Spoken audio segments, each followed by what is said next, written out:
आगे चला हर की जैसे छुए महुआ राजा छुए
तब बता हम कहीं के 1.5 की 4 मिलियन रील कैसे हो गए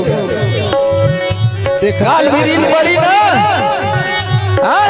देखते देखो चैती बयलिया मचौले बदबाही बयलिया मचौले बदबाही चैती बयलिया मचौले बदबाही कह दिया मेरा रुआ भैया चैती बयलिया मचौले बदबाही लस लस देह चले आवेला बाबाही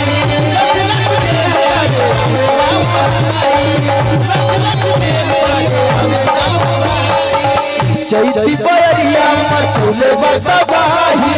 लस लस देह चले आवेला बाबाही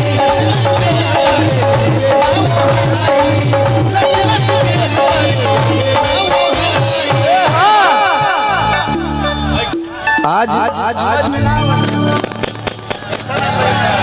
और की कैसे जाके दुख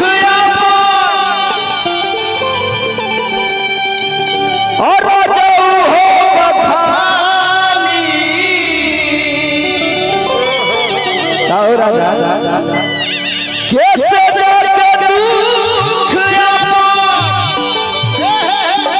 ए राजा हम बखानी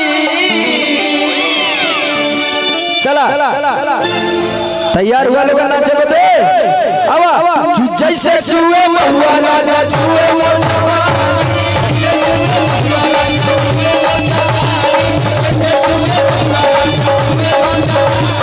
जैसे छुए महुआ राजा छुए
मेरा रुआ कह दिया कैसे यहाँ महुआ मतीन जवानी हमार चू जा चाहता तू कहाँ अरे रहतुआ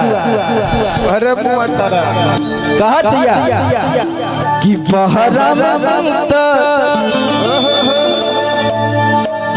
कि बहरा में तू तो करता ड्यूटी राजा जी कौन ड्यूटी करता रहा चूना फैक्ट्री असगर बिगाड़ जाता हमारे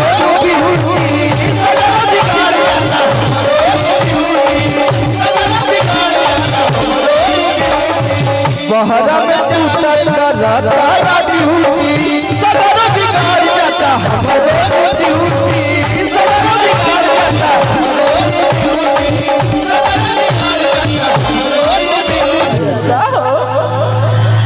कि बहरा में टूटल करता ड्यूटी सदर बिगाड़ जाता हमारो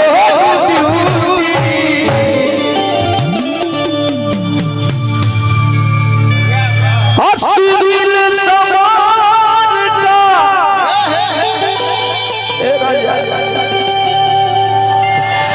कि सुनील समान का बताई परेशानी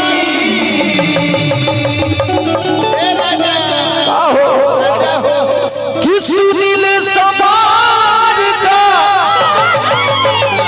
बताई परेशानी जैसे चूहे महुआ राजा